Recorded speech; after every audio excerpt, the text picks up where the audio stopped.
시청자 여러분 안녕하십니까? 뉴스데일리 베스트 미네커입니다. 민주당은 영부인 스토킹을 중단하라. 이 말은 지난 2월 정진석 국민의힘 비대위원장이 민주당을 향해 한 말입니다. 당시에는 민주당이 도이치모터스 주가 조작 사건에 김건희 여사가 깊숙이 관련되어 있다면서 특검 추진을 공론화할 때였는데요. 꼭 이 건뿐만 아니라 지난 대선 때부터 지금까지의 과정들을 들여다보면 민주당은 정말 유독 김건희 여사에게 스토킹적 행태를 보여왔습니다. 줄리 의혹부터 가짜 교생 실습 운운했던 민주당은 대선이 끝나고 김건희 여사가 영부인이 된 후에도 그 치졸한 행태를 멈추지 않고 계속해왔는데요. 그 대표적인 게 바로 더불어민주당 소속 장경태 의원이었지요. 장 의원은 이른바 캄보디아 사진 조명 의혹을 제기하며 김건희 여사를 흔들었습니다.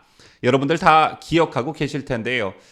지난해 윤석열 대통령이 동남아 순방에 함께한 김건희 여사가 캄보디아 현지 화나와 함께 촬영한 사진을 촬영하기 위해 조명을 설치했다는 의혹을 제기한 장경태 민주당 의원이 명예훼손 혐의로 검찰의 기소 의견 송치됐다는 소식입니다.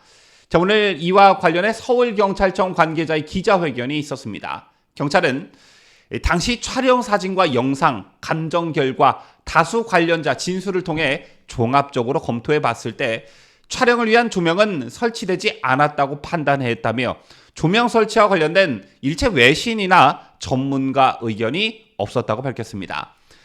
장 의원은 작년 11월 자신의 페이스북에 자극도 아닌 외국에서 자신이 아닌 아동의 구호봉사가 아닌 외교 순방에서 조명까지 설치했다는 점에서 국제적 금기사항을 깬 것이라며 김 여사를 비난한 바 있습니다. 그 이후 이 건이 논란으로 번지자 대통령실은 김 여사 방문 당시 조명을 사용한 사실 자체가 없다고 밝혔고요. 공당인 민주당의 최고위원이 사실관계를 확인조차 하지 않고 허위사실을 유포한 데 대해 강력한 유감을 표한다며 장 의원을 고발했습니다. 그럼에도 불구하고 장경태는 자신의 주장을 굽히지 않았었는데요. 장 의원은 당시 이제는 인용도 문제냐라며 조명 사용은 자신이 한 말이 아니라 외신과 사진 전문가의 분석을 인용했을 뿐이다 라고 반박했습니다. 외신과 사진 전문가의 분석을 인용했을 뿐인데 뭐가 문제가 되느냐 이런 것인데요. 자, 그러나 문제는 장경태가 언급한 해당 사이트는 미국 인터넷 커뮤니티에 올라온 글이었고 출처 또한 이재명 지지자의 소셜미디어였던 것으로 밝혀졌습니다. 자, 그러자 수세에 몰린 장경태는 야당 국회의원에게 재갈을 물리기 위해 겁박하는 것이라면서 이른바 탄압 코스프레를 하기까지 했는데요. 기억하시다시피 이 건 외교적 문제로까지도 번졌었죠. 해당 사안이 국내에서 논란이 되자 주한 캄보디아 대사가 이 문제가 지나치게 정치화됐다면서 우리는 김 여사의 친절을 감사하게 생각한다. 이렇게 사태 진화에 나서기도 했습니다. 결국 김건희 여사가 캄보디아에서 만났던 심장병 환자는 서울 아산병원에서 심장질환 수술을 받았고 김건희 여사가 병원을 직접 찾기도 했었는데요. 이 자리에서 김건희 여사를 다시 만난 심장병 환자는 치료해 주셔서 감사하다며 여사님은 저의 은인이라고 고마움을 표현하기도 했습니다. 장경태의 근거 없는 이상한 정치 선동이 얼마나 악랄한 것인지 알 수 있는 대목이 아닐까 생각하는데요. 이와는 별개로 오늘 김건희 여사가 한남동 외교부 장관 공간을 찾아 장관 부인에게 나가달라라고 했다는 의혹을 제기한 우상호 더불어민주당 의원도 기소 의견으로 검찰 송치됐습니다. 우상호 의원은 작년 5월 TBS 김어준의 뉴스공장에서 외교부 장관하고 아주 밀접한 분에게 직접 들은 이야기라며 4월 중순 김건희 여사가 한남동 외교부 장관 공간을 찾아 자신보다 한참 연장자인 정의용 외교부 장관의 배우자인 김행선 여사에게 공간을 둘러봐야 하니 나가달라고 요구하는 결례를 범했다. 이렇게 주장한 바 있습니다. 김건희 여사에게 실세 또는 어떤 갑질 프레임을 씌우기 위한 의도적 의혹 제기가 아니었나 생각하는데요.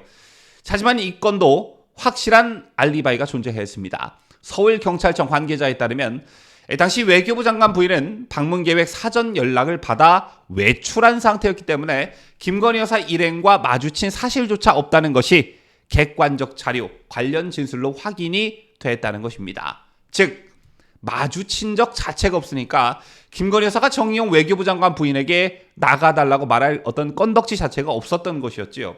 자, 이 또한 매우 악의적인 허위사실 유포라고 할 수 있습니다. 자, 오늘 검찰에 송치된 민주당 소속 두 의원의 소식을 전해드렸는데요. 말 나온 김에 이것과 관련 있는 국회의원의 면책특권에 대해서 몇 말씀 드리도록 하겠습니다.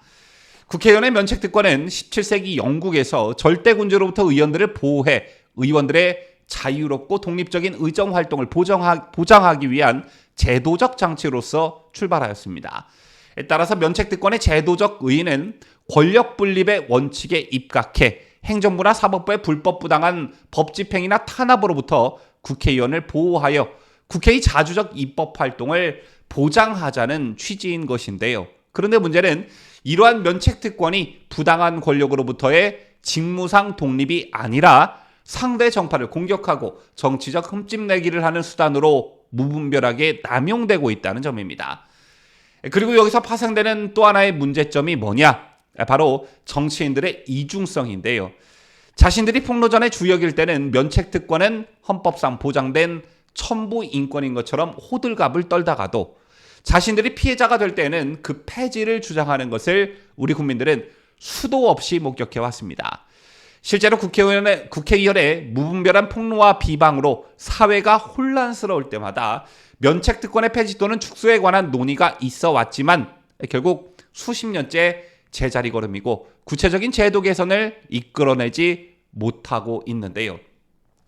이미 국회법 146조에는 국회의원은 본회의 또는 위원회에서 다른 사람을 모욕하거나 다른 사람의 사생활에 대한 발언을 할 수 없다 이렇게 규정하고 이를 위반할 경우 국회윤리특별위원회가 징계할 수 있도록 하고 있습니다. 하지만 과거 사례를 들여다보면 의원 징계 의안이 윤리특위에 접수된 적은 정말 많았지만 가결된 적은 거의 없었습니다.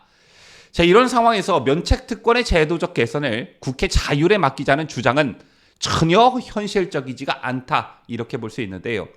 현실이렇다 보니 국회의원 면책특권의 제한과 폐지를 요구하는 여론이 본물처럼 터져나오고 있는 것입니다. 민주주의의 역사적 산물로 헌법 또는 국민이 부여한 특권을 국회의원 스스로가 제대로 사용하지 못하고 있기 때문에 국민들이 그 제도의 폐지와 개선을 걱정해야 하는 지경에까지 이른 우리나라의 정치 현실. 지금 이 시간에도 민주당의 김의겸, 장경태, 우상호 같은 의원들이 국회의원 배지를 달고 있다는 사실이 그저 놀랍고 경악스러울 뿐입니다. 지금까지 저는 자유대한민국을 소화하는 뉴스데일리 베스트 민앵커였습니다.